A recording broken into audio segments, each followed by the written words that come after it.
What's up, everyone? So, damn, what are we doing today? I don't know exactly, because we can't touch the damn FD until we get the motor mounts. And then once we do that, we can make the subframe and do literally everything else. So, but I think we're gonna start the day by going down and seeing B-Hall, because he got kicked out of work today for showing up too late. So B-Hall's at his garage fixing a mysterious brake leak on his E46.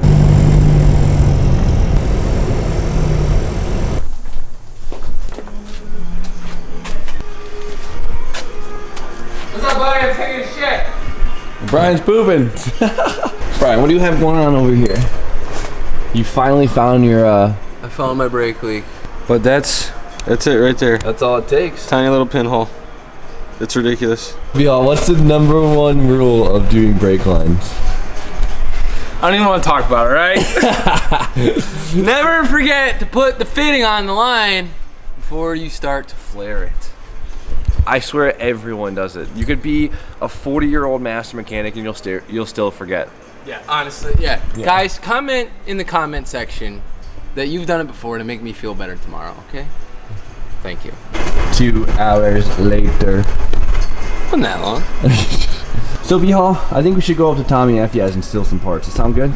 Yeah, I love stealing stuff. But as you guys know, we keep saying we're waiting on the motor mounts for before we can make the subframe, because we got to know, where the hell the motor's going to sit with the mounts on it. And Tommy actually said motor mounts will be perfect for us, so we just found this out. So we're going to go and go steal them. Sounds like a plan, right? Hell yeah, let's go do it. But we gotta probably put some brake fluid in this stuff. There you go. Perfect. Oh, it's electric. Oh, why is it? What happened? I don't know. It wouldn't stop? All right, guys. So me and B-Hall, it's a little late in the day, but we're gonna head up to Tommy FES shop and Rudnick's, and because Tommy has motor mounts for a 240. Tommy's gonna let us take a set for mock-up purposes, and I'm pretty excited. So let's hit the road. Tom, fix that mirror. Oh yeah, got you. That's what the friends are for, bro. Thanks, bud.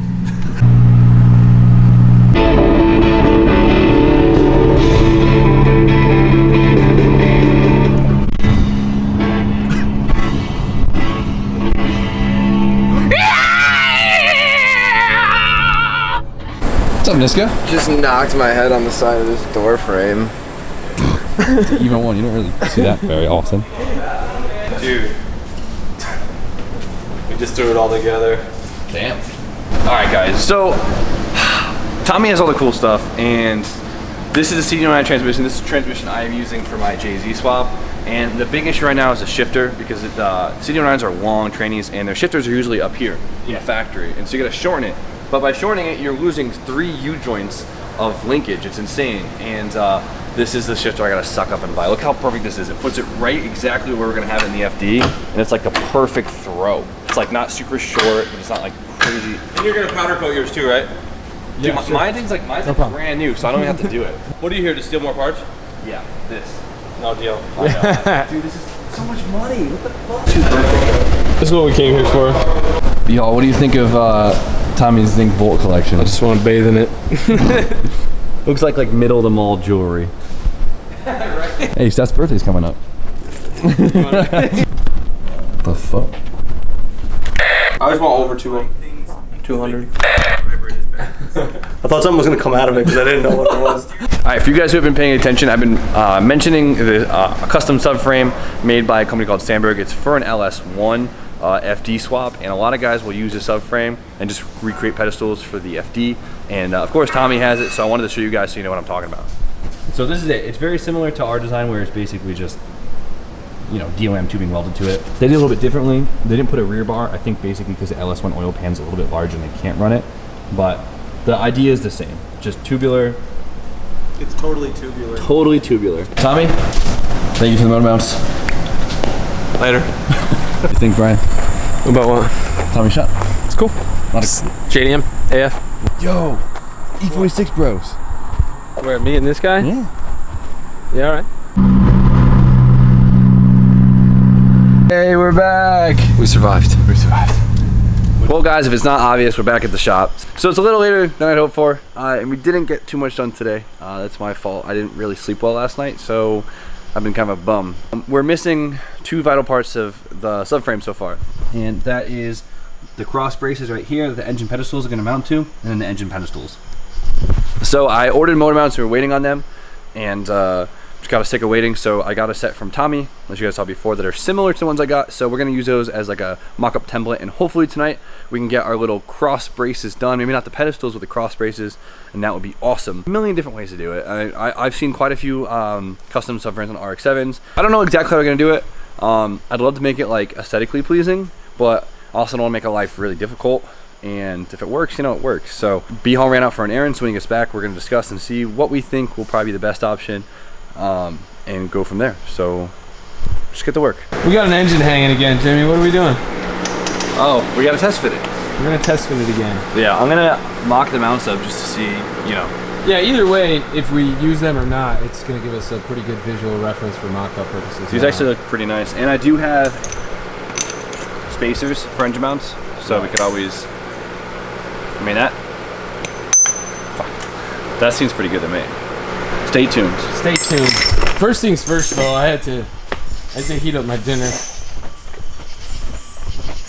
I'll come check on it, see how it's doing. It's doing pretty good.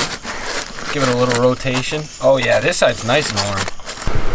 Yo, I must say, this shit's hitting. BMW oven. Good job. Engine installation number 42. 165. Close enough.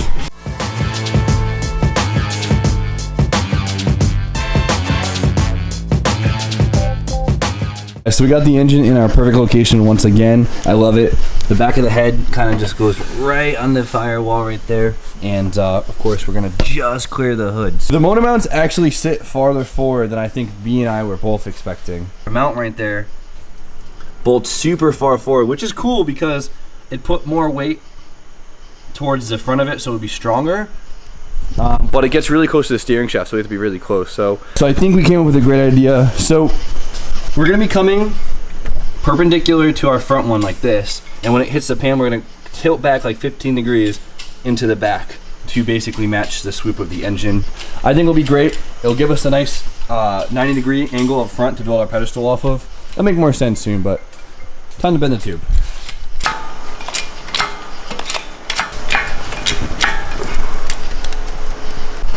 Beautiful.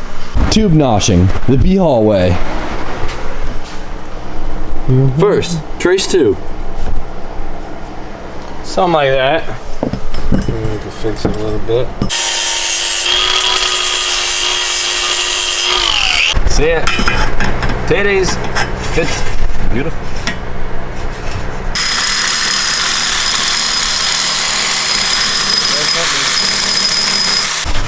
All right, Brian, let's see if the masterpiece fits. I think it's gonna fit. Get you guys a view. There she was. Got one there. There we go. Beautiful. Since we made our subframe so symmetrical, if we make this piece exactly like that piece, it should fit Perfect. Yeah, exactly. So that's the goal. But this thing, beautiful. All right, guys. So at this point, we have everything kind of measured up and marked out, so we could actually pull the engine. We know exactly where we want one of them, which means all we have to do is make the other side perfectly symmetrical. So that'll be a lot easier with the engine. Oops, not in the car. Jacking it, jacking it, jacking it, jacking it.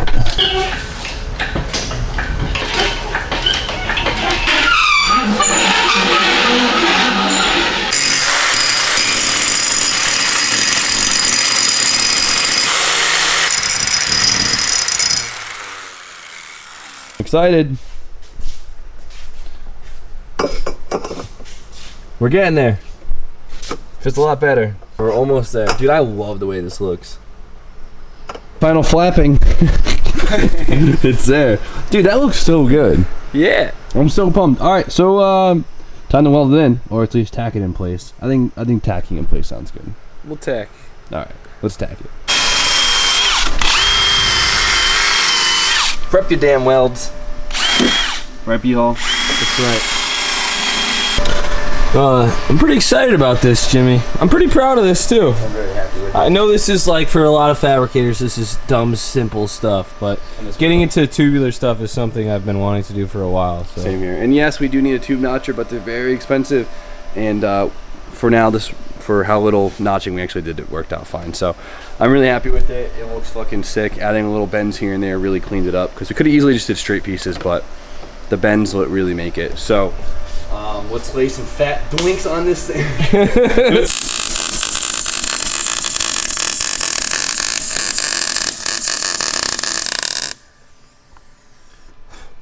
Yeah, that one came out pretty good. Nice. This one came out good too. Hey, we're getting better. Oh yeah, she's burning them in. Sweet. Yeah, that's a good, got a little dirty at the end, I don't know, we'll get it, but. She's beautiful. Dude, this thing is so cool. Yeah. Well, it can hold me, it can hold the engine, right? I think the engine's a little bit heavier than you. All right, guys, so I think we're done for tonight. I'm pretty happy on our progress. It might seem like we're going pretty slow, but we're just trying to take our time and do it the best way we can, because we want this to come out really awesome, and so far, I think it has. So the last step, of course, is just the engine pedestals. Then we'll have the JZ mounted up, and then we can make our training brace, which should be pretty easy. The training mount should take us we should be able to do it all in one day, so that's no biggie. And then our drivetrain will be fully bolted in, and then we can make even more moves from there, and I'm really excited. So I think that's about it for today. So you guys know the deal. Like, comment, subscribe. Stay tuned for more content, and for you all, Have an awesome night.